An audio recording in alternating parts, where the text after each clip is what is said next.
ओम शांति। अव्यक्त मुरली 9183। व्यर्थ को छोड़ समर्थ संकल्प चलाओ। बाप दादा बोले, कभी भी किसी व्यर्थ संकल्प के आधार पर अपने को हलचल में नहीं लाओ, बल्कि शुद्ध संकल्प में स्थित हो जाओ। फिर बाबा बोले, जब शरीर बीमार होता है तो व्यर्थ संकल्प चलाते हो, लेकिन शरीर की बीमारी से मन डिस्टर्ब न हो, सदैव खुशी में नाचते रहो तो शरीर भी ठीक हो जाएगा। मन की खुशी से शरीर को भी चलाते हो तो दोनों एक्सरसाइज हो जाएगी। खुशी है दुआ और एक्सरसाइज है दवाई। दुआ और दवा दोनों होने से सहज ही व्यर्थ से मुक्त हो जाएंगे। फिर बाबा बोले, अगर किसी को रात्रि में नींद नहीं आती है तो बाप दादा बोले कि सोने के पहले योग में बैठो, फिर नींद आ जाएगी। योग में बैठने के समय बाप दादा के गुणों के गीत गाओ।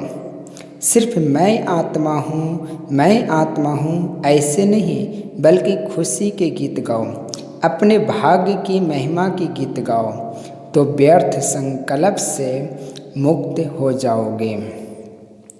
फिर बाबा बोले, कोई भी बात में किसको भी कोई क्वेश्चन हो या छोटी सी बात में कंफ्यूज भी जल्दी हो जाते हो, तो वह छोटी छोटी बातें फौरन बाबा के आगे स्पष्ट करके आगे चलते चलो। ज़्यादा सोचने के अभ्यासी नहीं बनो। जो भी सोच आए उसको वहाँ ही खत्म करो।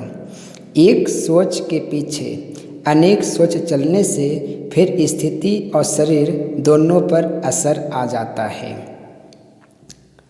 इसलिए छोटी छोटी बात पर ज़्यादा सोचने में टाइम वेस्ट जाता है और खुशी भी गायब हो जाती और शरीर पर भी असर आता है। उसके कारण व्यर्थ चलता है। इसलिए तन और मन दोनों को सदा खुश रखने के लिए सोचना कम करो। अगर सोचना ही है तो ज्ञान रत्नों को सोचो। व्यर्थ संकल्प की भेंट में समर्थ संकल्प हर बात का करो। मानो अपनी स्थिति व योग के लिए व्यर्थ संकल्प चलता है कि मेरा पाठ तो इतना दिखाई देता है, योग लगता नहीं, अशरीरी होते नहीं, ये है व्यर्थ संकल्प। उनकी भेंट में समर्थ संकल्प करो। याद तो मेरा स्वधर्म है, हमारा धर्म ही है। बाप को याद करना क्यों नहीं होगा? जरूर होगा। मैं योगी हूँ, मैं नहीं बनूँगा तो कौन बनेगा? मैं कल्प कल्प का सहज योगी हूँ। तो व्यर्थ के बजाय इस प्रकार के समर्थ संकल्प चलाओ। मेरा शरीर चल नहीं सकता, यह व्यर्थ संकल्प नहीं चलाओ। इसके बजाय समर्थ संकल्प यह है कि इसी अंतिम जन्म में बाप ने हमको अपना बनाया है। कमाल है बलिहारी इस अंतिम जन्म की, जो पुराने शेर के माध्यम जन्म जन्म के अधिकार ले लिया। फिर बाबा बोले, खुशी के संकल्प करो।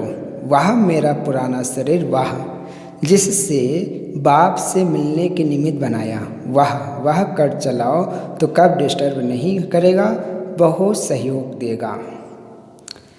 फिर बाप दादा बोले, माया से घबराते ही क्यों? व्यर्थ संकल्प आती है, लेकिन ये शुद्ध संकल्प करो कि माया आती है हमको पाठ पक्का कराने के लिए, पढ़ाने के लिए। पाठ पढ़ लो, कभी सहनशीलता का पाठ, कभी एकरस स्थिति में रहने का पाठ पढ़ाती, कभी शांत स्वरूप बनने की पाठ पक्का कराने आती।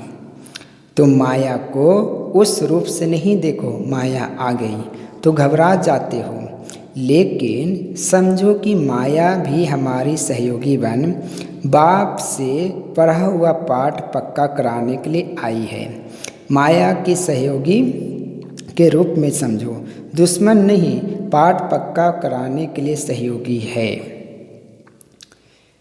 फिर बाबा बोले, तो आपका अटेंशन सारा इस बात पर चला जाएगा, फिर घबराहट कम होगी और हार नहीं जाएंगे और व्यर्थ संकल्पों से मुक्त हो जाएंगे। अगर आपस में खिटखिट होती है, व्यर्थ संकल्प चलती है, तो सुभावना से फुल फोर्स से ट्रायल करना चाहिए।